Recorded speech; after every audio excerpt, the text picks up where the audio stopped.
எல்லாருக்கும் வணக்கம். வரலட்சுமி பூஜைக்கு அம்மன் அலங்காரம் பண்ண என்னென்ன பொருள் தேவைன்னு சொல்லிட்டு பார்க்கலாம். ஃபர்ஸ்ட்டு வந்து ஜுவல்ஸை பொறுத்த வரைக்கும் ஆர்டிஃபிஷியல் ஜுவல்ஸ் எவ்வளவோ இருக்குது. அது நம்மளோட சாய்ஸ் தான். என்கிட்ட இந்த ஒரு காசி மாலை தான் இருக்குது. அதுக்கப்புறம் நான் ஒரிஜினல் ஜுவல்லரி தான் யூஸ் பண்ணேன்.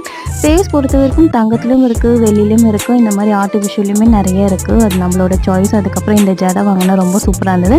ஃப்ரீயாக மாதிரியும் ஒரு ஜடை வாங்கினேன், அதுவும் வந்து நான் யூஸ் பண்ணுவேன். இது வந்து பார்த்திங்கன்னா பின்னாடி அம்மனுக்கு ஜடை வச்சுட்டு பூ ஜடையும் வச்சுட்டு இது வச்சா ரொம்ப சூப்பராக இருக்கும்.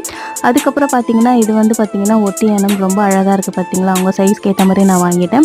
இதெல்லாம் அப்புறம் வந்து வளையல் பார்த்திங்கன்னா அவங்க சைஸ்க்கு ஏற்ற மாதிரியே வந்து கை நிறைய நான் வந்து வாங்கிட்டேன். வாகை மாலை பார்த்திங்கன்னா எல்லா சைஸுமே இருக்குது. ஃபஸ்ட்டு நம்ம வந்து எந்த சைஸில் வந்து அம்மனை வாங்க போகிறோமோ அதை ஃபஸ்ட்டு வாங்கிட்டு அதுக்கப்புறம் அதுக்கேற்ற மாதிரி இந்த திங்ஸ் எல்லாம் வாங்கணும்.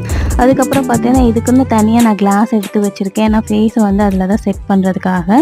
இது வந்து நான்வெஜ் எதுவுமே படக்கூடாது சொல்லியிருக்கேன். இதிலே பேக் பண்ணி நான் தனியாக வச்சுட்டேன். இதுதான் வந்து என்னோடய அம்மன் சிலை. இது எல்லாமே நான் வந்து பாரிஸில் தான்